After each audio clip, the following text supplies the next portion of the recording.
പ്രണയമന്താരം. രചന മിത്രവിന്ദ. കുഞ്ഞുവാവയുടെ 28 കെട്ടാണിന്ന്. കല്ലു ആണെങ്കിൽ പ്രസവരക്ഷയൊക്കെ ചെയ്ത് തുടുത്ത് നല്ല സുന്ദരിയായിട്ടുണ്ട്. ആര് കണ്ടാലും അവളെ ഒന്ന് നോക്കിപ്പോകും. അത്രയ്ക്ക് ചേലാണ് പെണ്ണിന്. കടും നീല നിറമുള്ള ഒരു സെറ്റും മുണ്ടുമാണ് അവൾ ഉടുത്തിരിക്കുന്നത്. എല്ലാവരും എത്തിച്ചേർന്നു. ശ്രീകുട്ടിയുടെ വീട്ടുകാരും രാജിയുടെ വീട്ടുകാരും ഒക്കെ വന്നിട്ടുണ്ട്. കല്ലുവിൻ്റെ അപ്പച്ചിയും ചിറ്റപ്പനും എത്തിയിട്ടുണ്ടിരുന്നു.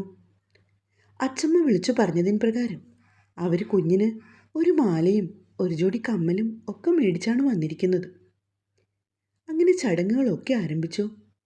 ശോഭയുടെ കയ്യിലേക്ക് കുഞ്ഞിനെ കൊണ്ടുവന്ന് അച്ചമ്മ കൊടുത്തു. രാജനും കണ്ണനും കല്ലുവുമൊക്കെ അരികത്തായിരുന്നു. നൂലുകെട്ടൊക്കെ കഴിഞ്ഞ് കണ്ണനാണ് കുഞ്ഞിൻ്റെ കാതിൽ പേര് വിളിച്ചത്. എല്ലാവരും ചോദിച്ചിട്ടും അവൻ പേര് പറയാതെ സർപ്രൈസായി വെച്ചിരിക്കുകയായിരുന്നു. ഇന്നാണ് അവൻ പേര് പറയുന്നത്. അതിൻ്റെ ഒരു ആകാംക്ഷയായിരുന്നു കല്ലുവിനും രാജിക്കുമൊക്കെ. പേര് ഉറക്കെ പറയടാ, രാജൻ മകനോട് പറഞ്ഞു. ഫാവയാമി, അവൻ ഉറക്കെ പറഞ്ഞു. എല്ലാവർക്കും ആ പേര് ഇഷ്ടമായി.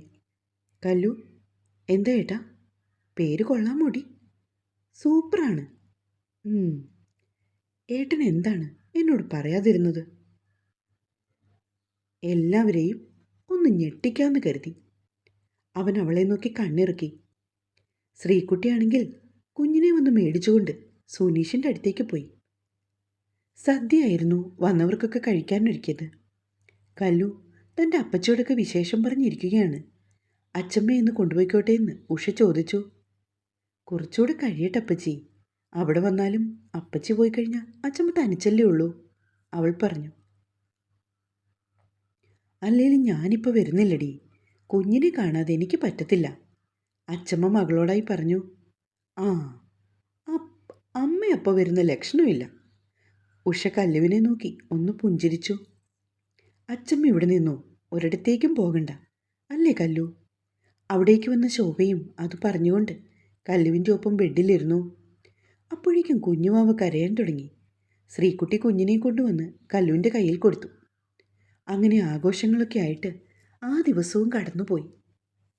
ദിവസങ്ങൾ ആഴ്ചകൾക്കും ആഴ്ചകൾ മാസങ്ങൾക്കും മാസങ്ങൾ വർഷത്തിനും വഴിമാറി കൊടുത്തുകൊണ്ടേയിരുന്നു. കൺമണിയുടെ 1-ാം പിറന്നാൾ കഴിഞ്ഞു.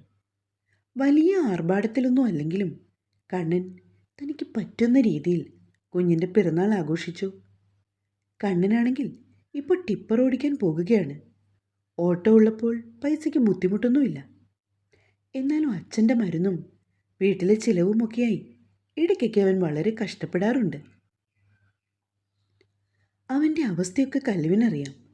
കൺമണി ചെറുതായതുകൊണ്ടാണ്. അല്ലെങ്കിൽ താനും കൂടി എവിടെയെങ്കിലും ഒരു ജോലിക്ക് പോയേനേയെന്ന് അവൾ ഓർത്തു. ശോഭ അത്യാവശ്യം തയ്ച്ചൊക്കെ പൈസ ഉണ്ടാക്കുന്നുണ്ട്. എന്നാലും അതൊന്നിനും ആവില്ലെന്നും അവർക്കറിയാം. ആകെയുള്ള ഒരു സമാധാനം എന്ന് പറയുന്നത് കൺമണിക്കുട്ടിയുടെ കളിയും ചിരിയും കൊഞ്ചലുമൊക്കെയാണ്. എത്ര രാത്രിയായാലും അവളുടെ അച്ഛൻ വന്ന് കഴിഞ്ഞിട്ടേ കൺമണി ഉറങ്ങത്തുള്ളൂ. അവൾക്ക് ഏറ്റവും പ്രിയം അച്ഛനോടാണെന്ന് കല്ലു എപ്പോഴും പരാതി പറയും. കാലത്തെ കണ്ണൻ ഇറങ്ങിപ്പോയപ്പോൾ അവൻ്റെ പോക്കറ്റിൽ 50 രൂപയായിരുന്നു ആകെ ഉള്ളത്. 2 ദിവസമായിട്ട് ഓട്ടം തീരെയില്ല. എന്തോ സമരമാണ്. അതുകൊണ്ട് കാശിന് ആകെ വലഞ്ഞിരിക്കുകയാണ് കണ്ണൻ. കല്ലുവാണെങ്കിൽ കുഞ്ഞിൻ്റെ തുണികളൊക്കെ നനച്ചിടുകയാണ്. ശോഭ അടുക്കളയിലും. കൺമണി നല്ല ഉറക്കത്തിലാണ്. അച്ഛനെ കുഞ്ഞിൻ്റെ അരികിലിരുത്തിയിട്ട് കല്ലു തുണി കഴുകാൻ ഇറങ്ങിയത്. പോസ്റ്റ്മാൻ വരുന്നത് കണ്ട് ശോഭ അയാൾക്കരികിലേക്ക് ചെന്നു.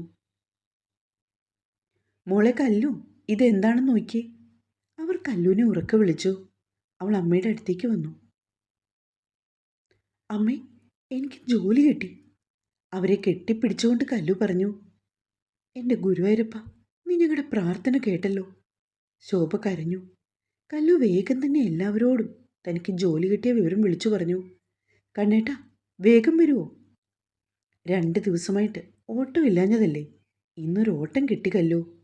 ആണോ? ഏട്ടനപ്പോൾ എപ്പോൾ എത്തും? ഞാൻ നേരത്തെ വരാം.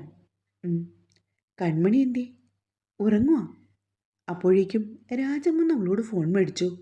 മോനെ, എന്താച്ചാ? നിന്റെ കയ്യിൽ പൈസ വല്ലതും ഉണ്ടോ? എന്തിനാച്ചാ? രാജിയും ശ്രീയും പിന്നെ കല്ലുമോളുടെ വീട്ടുകാരും ഒക്കെ വരും. കല്ലുമോൾക്ക് ജോലി കിട്ടിയതുകൊണ്ടേ. നീ കുറച്ച് പച്ചക്കപ്പയും ചിക്കനും ഒക്കെ മേടിച്ചിട്ട് വാടാ. ഞാൻ വരാൻ ലേശം വൈകും. മഹേഷിൻ്റെ ഓട്ടോയിൽ കൊടുത്തുവിടാം. ആ ശരി മോനെ. അയാൾ ഫോൺ കട്ട് ചെയ്തു. ഉച്ച കഴിഞ്ഞപ്പോൾ തന്നെ അവരെല്ലാവരും എത്തി. അച്ചമ്മയ്ക്ക് ഒരുപാട് സന്തോഷമായി. അച്ചമ്മേ, ഇനി തിരിച്ചു പോകണ്ടാട്ടോ.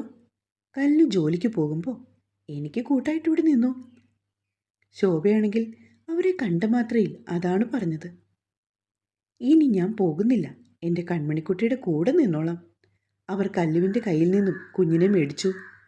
രാജിയും കല്ലും കൂടി ഇരുന്ന് കപ്പ കൊത്തിഞ്ഞുറുക്കുകയാണ്. ശ്രീക്കുട്ടി ചിക്കൻ കറി വയ്ക്കാൻ സബോള പൊളിക്കുന്നു. കുടുംബത്തിൽ എല്ലാവരും കൂടി വന്നപ്പോൾ ആകെ ഉത്സവം പോലെ. എല്ലാവർക്കും ഒരുപാട് സന്തോഷമായി. സുമേഷ് പോയി ഒരു കുപ്പിയൊക്കെ വാങ്ങിക്കൊണ്ട് വന്നു. രാജനും ഉഷയുടെ ഭർത്താവും ഒക്കെ ഇരുന്ന് സംസാരിക്കുകയാണ്. സുനീഷ് വന്നപ്പോൾ രാത്രി 6 മണിയായിരുന്നു. ജോലി കഴിഞ്ഞ് അവൻ നേരെ വരുമായിരുന്നു. കണ്ണനെയാണെങ്കിൽ 2 വട്ടം കല്ലു വിളിച്ചു. അവൻ ഡ്രൈവ് ചെയ്യുകയാണെന്ന് പറഞ്ഞ് ഫോൺ കട്ട് ചെയ്തു. ഏകദേശം 7 മണിയായി അവനെത്തിയപ്പോൾ. കല്ലു ഓടിച്ചെന്നു അവൻ്റെ അരികിലേക്ക്. സന്തോഷമായോ? അവൻ അവളെ ചേർത്ത് പിടിച്ചു. അവളുടെ മിഴികൾ നിറഞ്ഞു. നമ്മുടെ കഷ്ടപ്പാടൊക്കെ തീരുവേട്ടാ. ഈശ്വരൻ നമ്മളെ കൈവിടിയില്ല. എൻ്റെ കണ്ണേട്ടനൊരു തണലാകാൻ പറ്റണേന്ന് മാത്രമേ എനിക്കൊരു പ്രാർത്ഥന ഉണ്ടായിരുന്നുള്ളൂ. 2 ആളും കൂടി ഉമ്മറത്തേക്ക് കയറി. എപ്പോൾ എത്തിയളിയ? സുമേഷിനെ കണ്ടുകൊണ്ട് അവൻ ചോദിച്ചു. ഞങ്ങൾ ഉച്ച കഴിഞ്ഞപ്പോൾ വന്നു. ഓട്ടോ ഉണ്ടായിരുന്നു. 2 ദിവസമായിട്ട് കുറവായിരുന്നു. ഇന്നാണൊരു ഓട്ടം കിട്ടിയത്.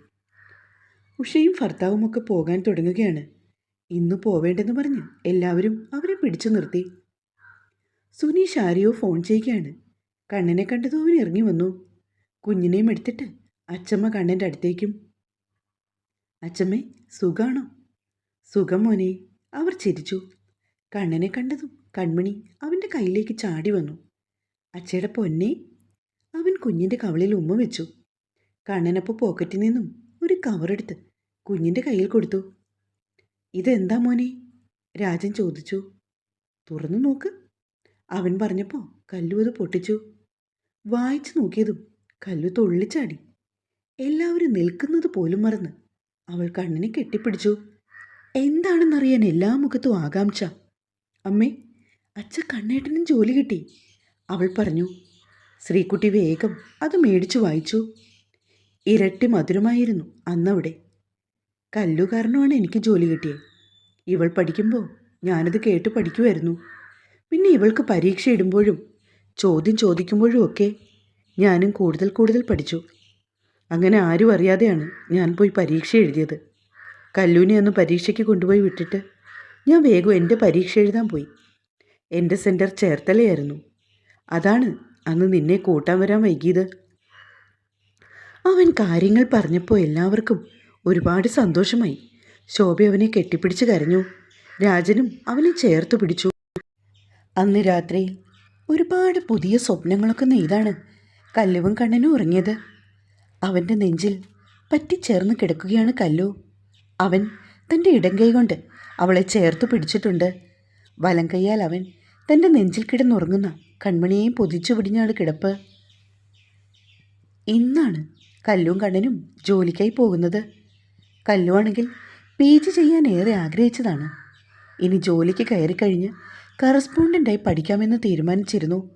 കൺമണിക്കുട്ടിയെ അമ്മയുടെയും അച്ചമ്മയുടെയും അടുത്താക്കിയിട്ടാണ് അവർ 2 ആളും കൂടി പോകുന്നത്. അച്ചമ്മയ്ക്ക് ഒരുപാട് സന്തോഷമായി. ഇനിയുള്ള കാലം കുഞ്ഞിനും കല്ലുവിനും ഒപ്പം നിൽക്കാമല്ലോ. കല്ലുവിന് കോട്ടയത്തും കണ്ണൻ ആലപ്പുഴയിലുമാണ് ജോലി. കാലത്തെ തന്നെ 2 ആളും ഉണർന്ന് ഗുരുവായൂരപ്പൻ്റെ ഫോട്ടോയ്ക്ക് മുമ്പിൽ വിളക്ക് കൊളുത്തി പ്രാർത്ഥിച്ച ശേഷമാണ് ജോലിക്ക് പോകാൻ തയ്യാറെടുത്തത്. അമ്പലത്തിലൊന്ന് പോയിട്ട് വേണം ആദ്യത്തെ ദിവസം ജോലിക്ക് പോകാൻ. അതുകൊണ്ടാണ് അവർ ലേശം നേരത്തെ ഇറങ്ങിയത്. അങ്ങനെ അച്ചമ്മയുടെയും അച്ഛൻ്റെയും അമ്മയുടെയും ഒക്കെ അനുഗ്രഹത്തോടെ കൺമണിക്ക് 2 ആൾ ഓരോ ഉമ്മയും കൊടുത്ത് അവൾക്ക് നേരെ കൈവീശി കാണിച്ചുകൊണ്ട് യാത്രയായി. പുതിയൊരു ജീവിതം പടുത്തുയർത്താൻ. ഒരു സാധാരണ നാട്ടിൻപുറത്തെ കഥയായിരുന്നു കേട്ടോ. ഒരുപാട് സംഭവവികാസങ്ങളോ ട്വിസ്റ്റോ ഒന്നുമില്ലാത്ത ഒരു തനി നാടൻ കഥ. ഇഷ്ടമാകുമോ എന്ന് എനിക്ക് ആദ്യം ഒരു ഭയമായിരുന്നു. എന്നാലും കുറച്ച് ആളുകളെങ്കിലും സ്വീകരിക്കുമെന്ന് കരുതി. എന്നിരുന്നാലും കാളിൻ്റെയും കണ്ണനെയും അവരുടെ കൺമണിക്കുട്ടിയെയും സ്നേഹിച്ച എല്ലാവർക്കും ഒരുപാട് നന്ദി. ഇഷ്ടത്തോടെ മിത്ര.